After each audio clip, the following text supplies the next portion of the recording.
Paz do Senhor, Irmandade, bora lá continuar a nossa leitura. E agora nós vamos para Mateus 7. Nossa, a gente está avançando, hein? Glória a Deus por isso.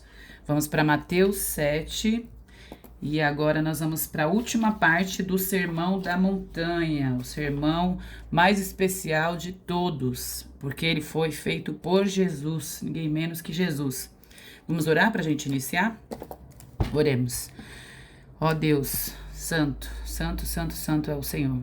Pai, nós louvamos a Ti pela Tua santidade, a beleza da Tua santidade. Deus seja bendito em todas as coisas. Senhor, nos permita enxergar esses caminhos que o Senhor nos apresenta e nos permita decidir pelo caminho certo, o caminho que nos leva até o Senhor, a própria vida, e gera vida em nós. Em nome de Jesus. Amém. Bora lá, Irmandade. Capítulo 7. Vamos ler, começar lendo aqui então o 1 e o 2. O julgamento do próximo. Deixa eu ver se vocês estão conseguindo visualizar. Acho que sim, né? Tá. Não julguem e não serão julgados, pois da mesma forma que julgarem, vocês serão julgados. A medida com que medirem será usada como medida para vocês. Interessante porque esses dois versículos, eles mostram aqui um juízo recíproco. É a mesma medida do julgamento para o outro será usada para você. Então ensina sobre humildade e um coração ensinável que aceita a correção. Daí a gente já vai pular aqui, vamos direto para o 5. Não, acho que dá para ler, vamos lá. Porque você repara no cisco que está no olho do seu irmão, mas não se dá conta da viga que está no seu próprio olho? Como você pode dizer ao seu irmão: deixe-me tirar o cisco do seu olho, quando há uma viga no seu? Hipócrita, tire primeiro a viga do seu olho, e então você verá claramente para tirar o cisco do olho do seu irmão. O texto não está mostrando que a gente não pode apontar para o erro do outro, né? Mas está dizendo assim: primeiro olhe para você mesmo, porque ele diz assim, ó, você verá claramente para tirar o cisco do olho. Então a gente precisa sim orientar os nossos irmãos, mas a hipocrisia está para o olhar no erro do outro, quando o erro está em nós.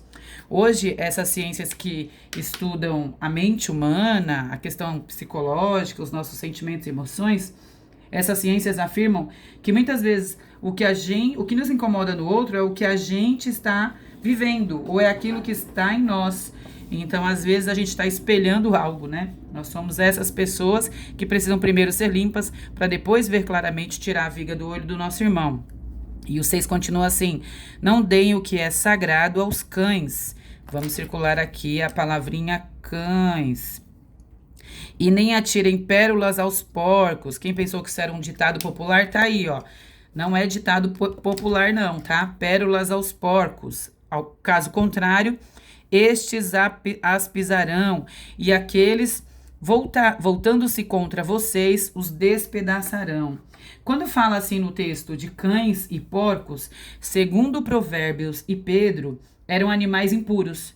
Esses eram animais que não podiam apreciar objetos de valor. Porcos podiam comer todo tipo de alimento, alimentos detestáveis.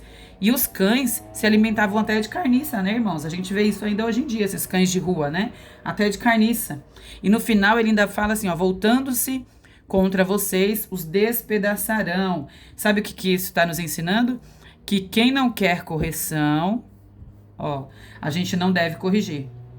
Então, não vamos corrigir quem não deseja ouvir. Tem pessoas que nem desejam ouvir. E a gente fica insistindo, insistindo. Isso é dar pérolas aos porcos. E aí Jesus entra já em seguida nessa persistência na oração. E ele fala sobre que na época, né, isso era muito usado. Muito ousado. Sabe por que eu me enrolei, gente? Eu tava tentando falar com vocês e pegar o meu suco.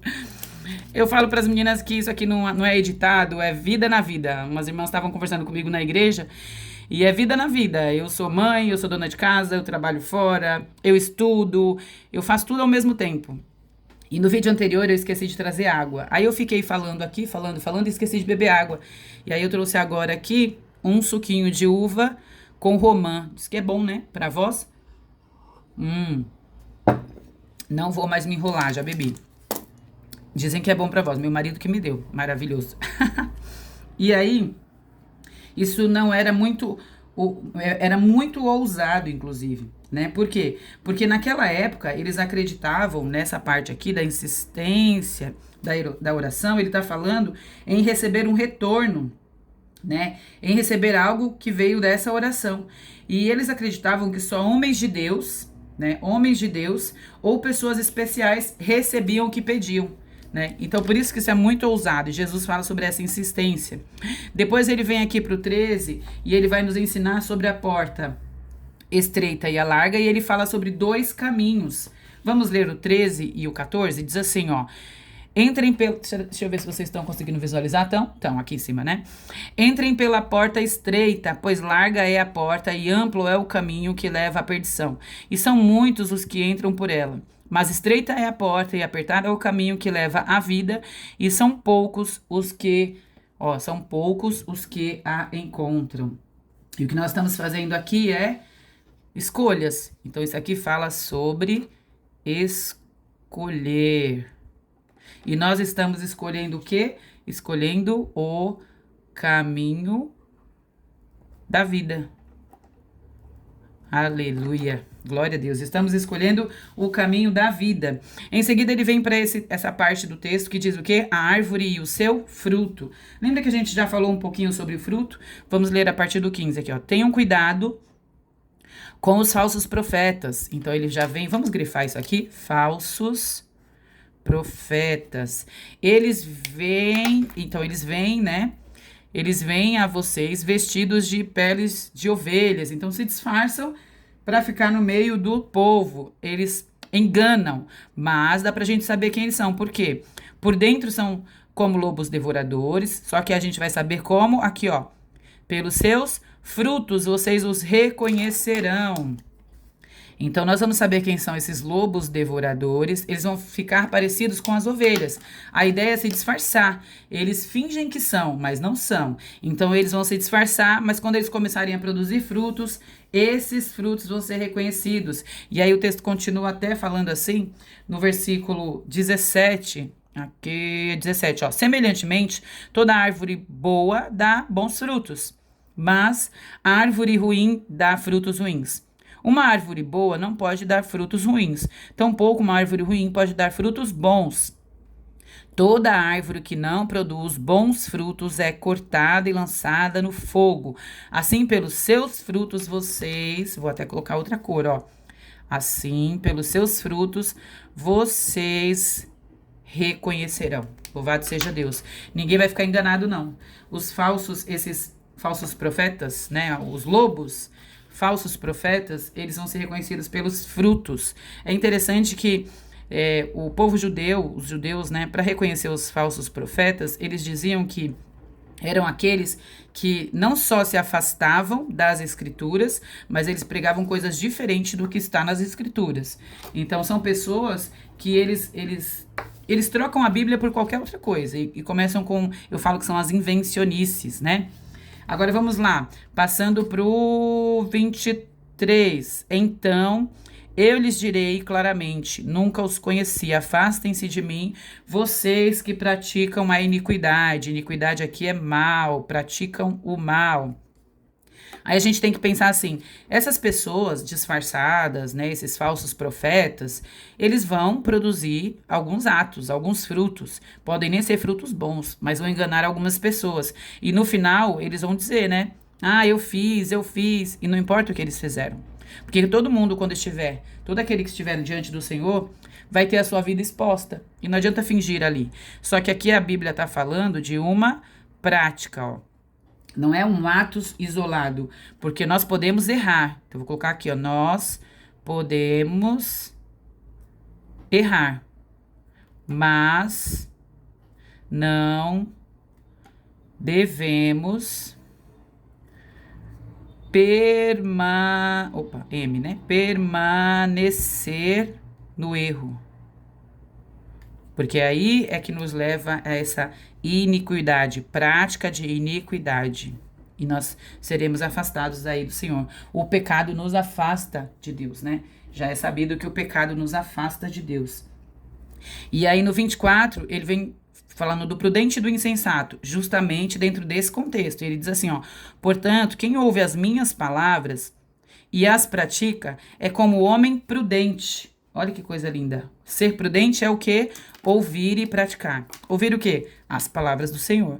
Então, quem ouve minhas palavras, homem prudente, certo? E o que o homem prudente faz? Ele constrói. Constrói o quê? A sua casa sobre a rocha. Casa é um lugar de refúgio, de seguro, vida. É vida firmada em Jesus isso aqui.